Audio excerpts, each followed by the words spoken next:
So went for a couple of nights at the caravan to recharge the old soul.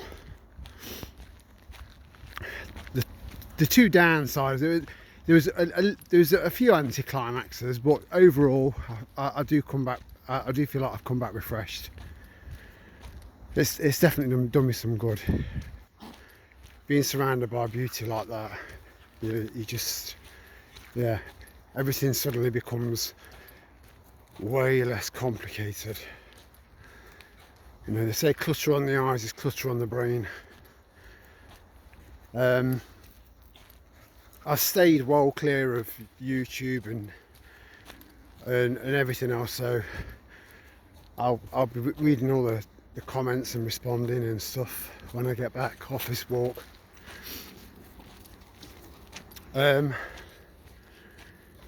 So yeah, that's why I've not responded. Just needed a proper clean break. I just downloaded a few films from Netflix and a couple of documentaries, just so that I had something to watch, to, you know, distract at night. When all you need to do really is listen to the owls and the river, which is what I eventually did. Way better.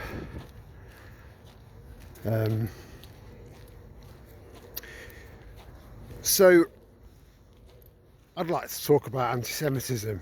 So don't switch off just yet, because I've got a very, very valid point to make here, and I'd love to see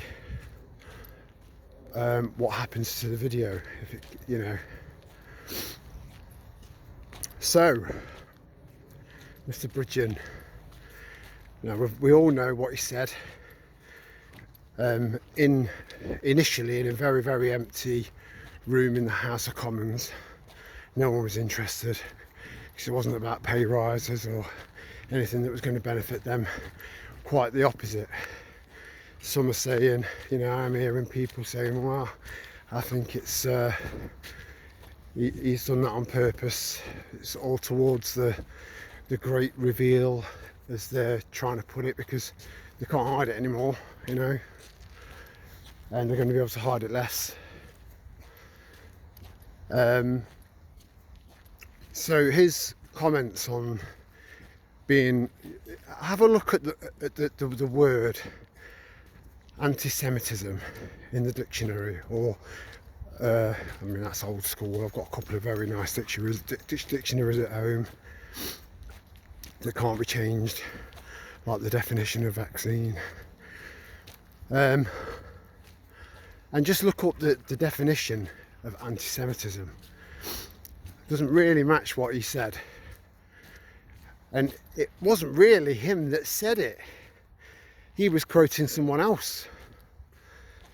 Well, you know, in their eyes, it's the same thing,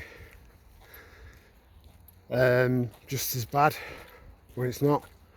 I think the point that he made was valid. Very.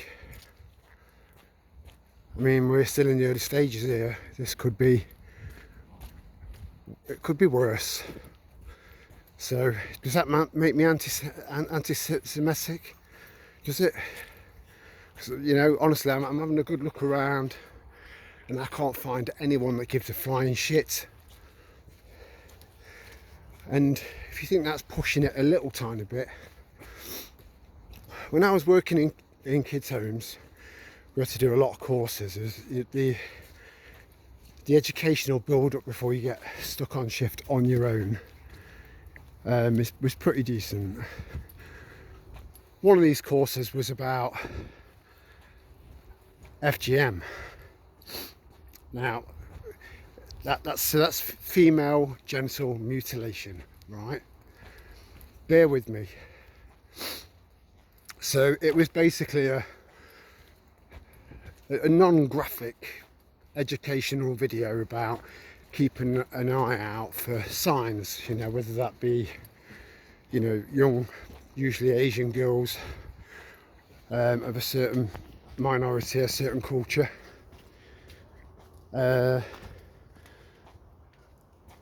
walking funny, their attitudes, their moods, you know, stuff like that, having to keep an eye out for things like that in case this has happened to them.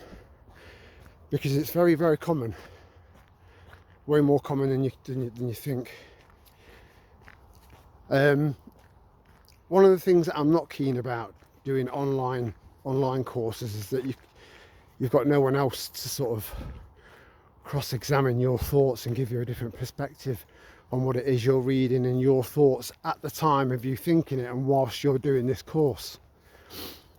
So it wasn't until we had a team meeting a little bit further down the line, and I basically just turned around and said, so we're there to sort of try and keep an eye out for the possibility of this abuse, physical abuse, cultural, mental abuse. There's quite a few abuses in there. And what's the difference between that and circumcision? You know, what is the difference?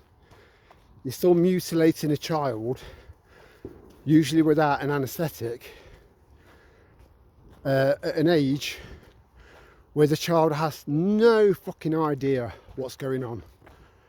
None. No idea. Got no idea why this is happening to them, why they're going through this pain, this mutilation.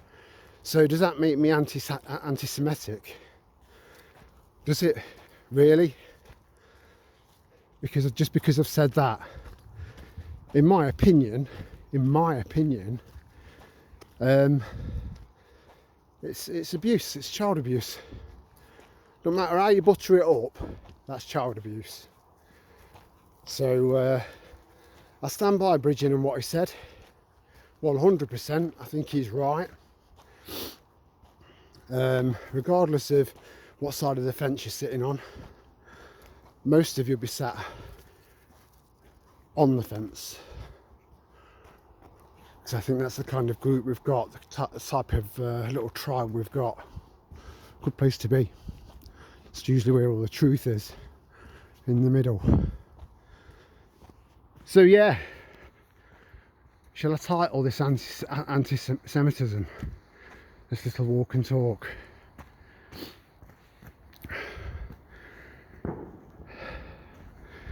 Right, I'm going to get back, get a nice ginger and lemon tea down me, and crack on with responding to your comments and stuff. And yeah, that's it. Sending out loads of love and light to every single one of you warriors. Ciao for now.